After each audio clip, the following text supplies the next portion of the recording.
Afinal de contas, o que define uma boa conduta?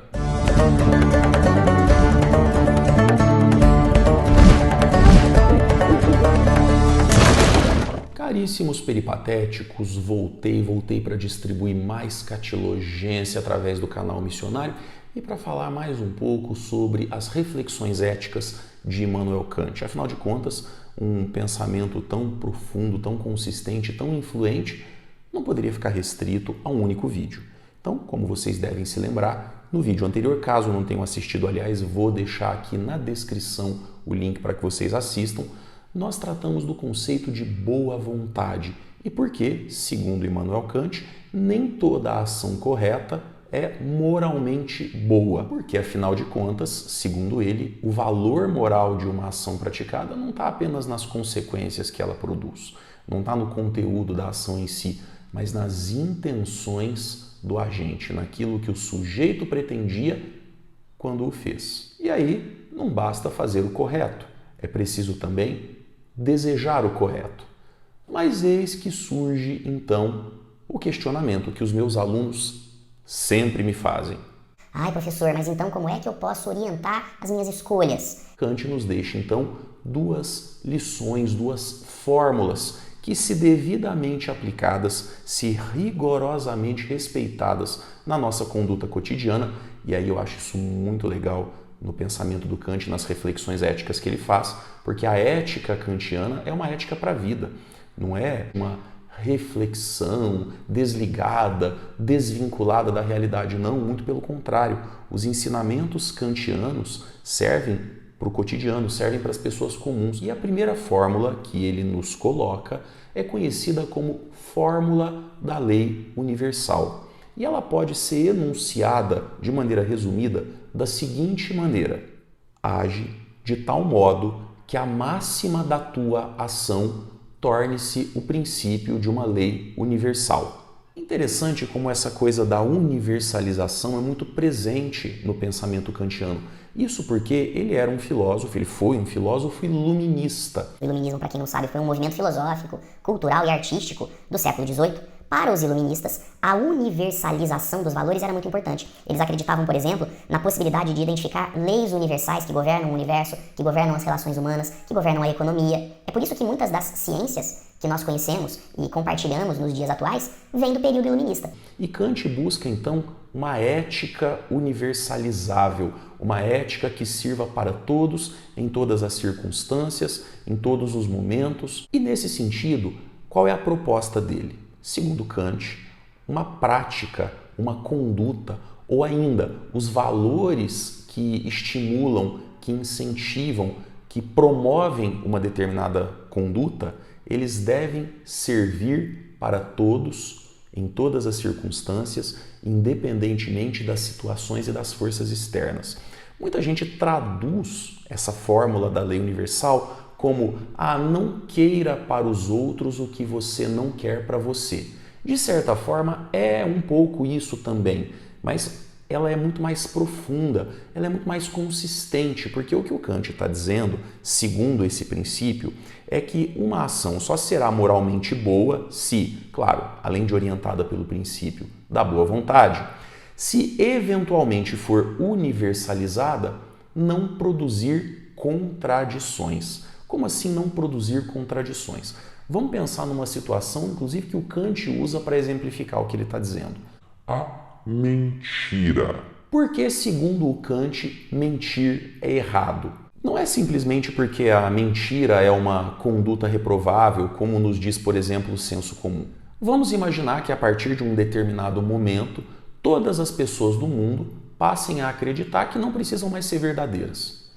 Então, elas passam a julgar que têm pleno direito de mentir o tempo todo, em todas as situações, com todas as pessoas.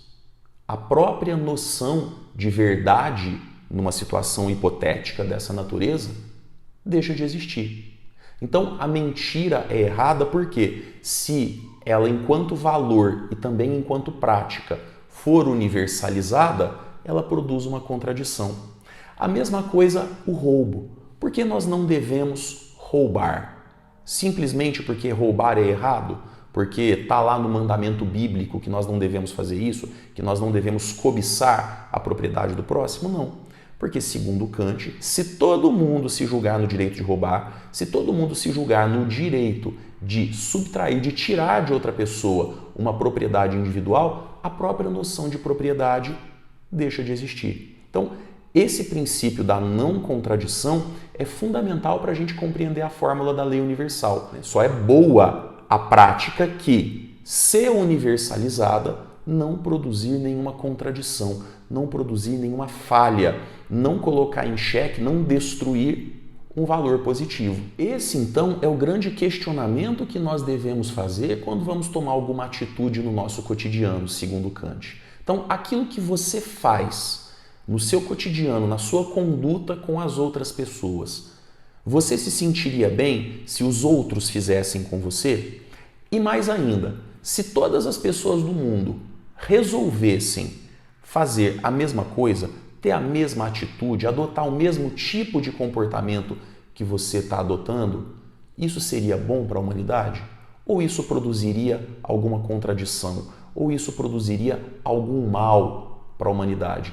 É isso que você tem que levar em consideração quando faz uma escolha, quando toma uma atitude, segundo Kant. A segunda fórmula que o Kant apresenta para que nós possamos orientar as nossas condutas é a fórmula do fim em si mesmo, que também tem tudo a ver com o fato de o Kant ter sido um filósofo iluminista, porque uma questão que os iluministas levantam e defendem com unhas e dentes é a liberdade e a dignidade dos indivíduos. A gente chama isso de jusnaturalismo, o princípio do direito natural.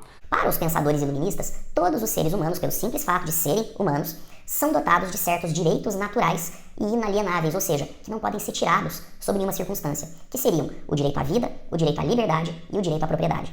Então, quando a gente pensa na fórmula do fim em si mesmo, a gente tem que levar em consideração que o Kant, como filósofo iluminista, entende que existem certos direitos naturais próprios dos seres humanos e que não podem ser desrespeitados nunca, sob nenhuma circunstância.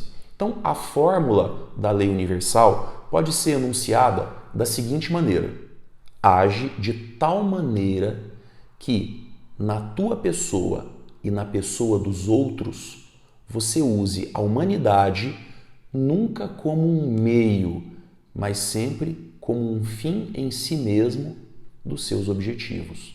O que o Kant está querendo dizer com essa fala? Existem muitas pessoas que usam as outras como instrumentos para atingir um objetivo, que usam as outras pessoas como um meio para alcançar algo para si mesmas. Segundo Kant, isso está errado pelo seguinte: quando você usa a outra pessoa como um instrumento para atingir um objetivo pessoal, quando você trata outro ser humano como uma coisa, como um objeto, você está indo contra a liberdade e a dignidade natural daquele indivíduo. Então você está desrespeitando os direitos naturais daquela pessoa. E se você está desrespeitando os direitos naturais de um outro ser humano, uma vez que todos nós compartilhamos da mesma humanidade, você está desrespeitando a si mesmo. Então vamos pegar um exemplo muito comum nos dias de hoje.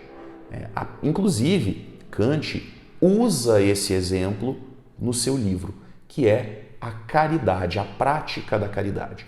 Segundo Kant, a caridade é importante porque você contribui para resgatar a dignidade de outro indivíduo. Acontece que muitas pessoas realizam boas ações, como, por exemplo, a caridade, não para resgatar a dignidade de outra pessoa, mas para obterem algum benefício, de repente obterem o aplauso público, ou seja, praticam boas ações para aparecer. Aquele que pratica uma boa ação para aparecer não está preocupado com a humanidade do outro, ele está preocupado com o próprio ego.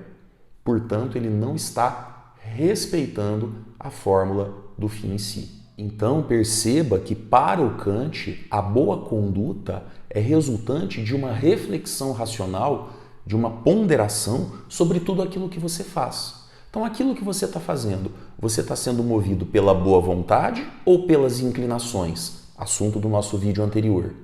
Aquilo que você faz Está levando em consideração a humanidade, a dignidade das outras pessoas? Ou você simplesmente está usando outros seres humanos como um instrumento para atingir seus objetivos pessoais? E por último, aquilo que você está fazendo, a prática que você está adotando, poderia ser universalizada? Você gostaria que aquilo que você está fazendo fosse feito exatamente da mesma maneira por todos os outros seres humanos? Aliás, essa é a pergunta que eu coloco para você que está me assistindo. Aquilo que você faz poderia ser universalizado?